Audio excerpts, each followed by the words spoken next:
DHS Assistant Secretary Tricia McLaughlin joins me now. Tricia, I go through those security lines. I see our TSA workers. I see Kristi Noem up there, DHS, one of their 22 entities that you oversee.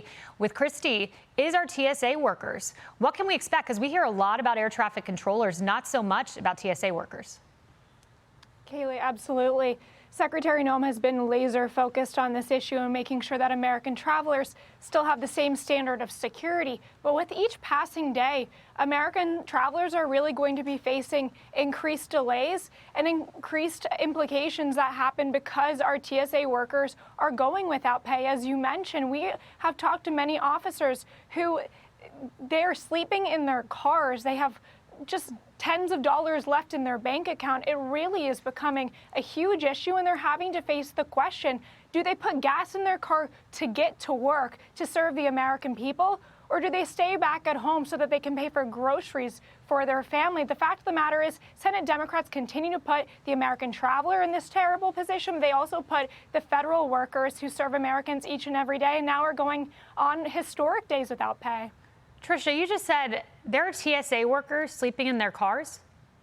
That's right. And again, you just mentioned Ron Johnson presented a bill just yesterday that would have paid for federal workers and put them out of this position, and they're sleeping in their cars.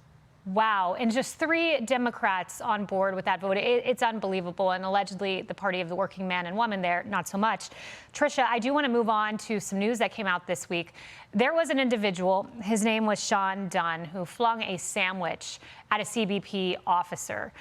He calls it a harmless gesture. He was acquitted by a jury, despite it being pretty clearly on video what he did.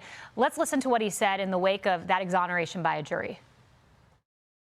And that night, I believe that I was protecting the rights of immigrants.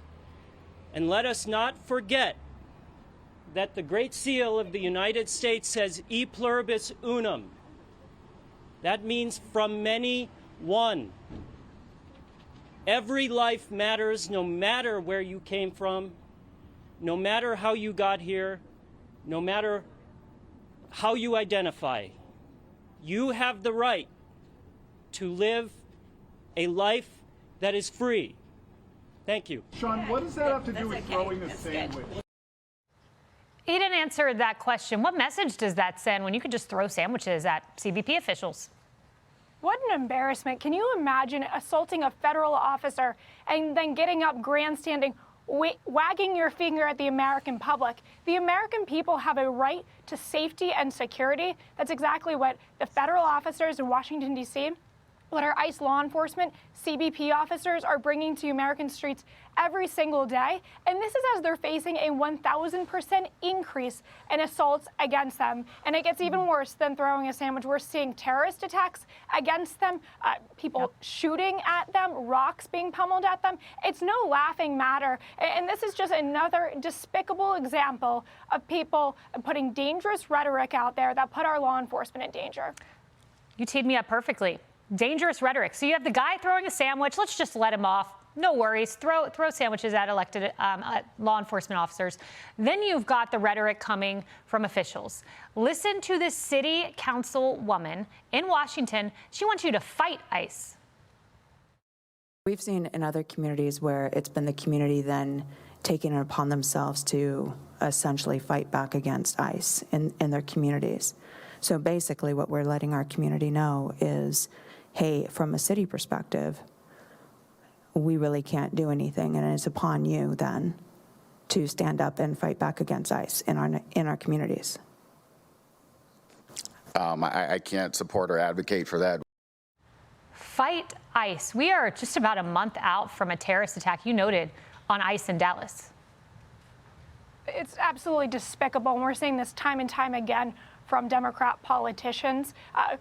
That's looking like obstruction of justice, encouraging that. You're putting law enforcement in danger, you're putting the migrants themselves in danger, and you're putting the public in danger. But I also have to say, those in this country illegally have a choice. And they're making the choice to stay in this country when the American people have so generously offered those in this country illegally $1,000 and a free flight home, the opportunity to preserve the ability to potentially come back the legal right way. But if they don't take that generous opportunity from the American taxpayer, they will be arrested and they will be deported and not be able to come back to the United States of America. You know, I also just want to quickly do this. We only have a few moments, Tricia, but I once served, as you know, press secretary in the White House in D.C. You are serving in a similar role there at DHS, and you have to combat the media lying actively about ICE. And this week, here's an example of that. Don't know whether she was lying, just didn't have her facts, but this is LA Times. During a Border Patrol operation outside a Cypress Park Home Depot yesterday, agents detained a U.S. citizen they accused of assault. The agents drove off with his 1-year-old daughter in the back seat. I mean, it sounds like a horrible situation, but there's more to the story.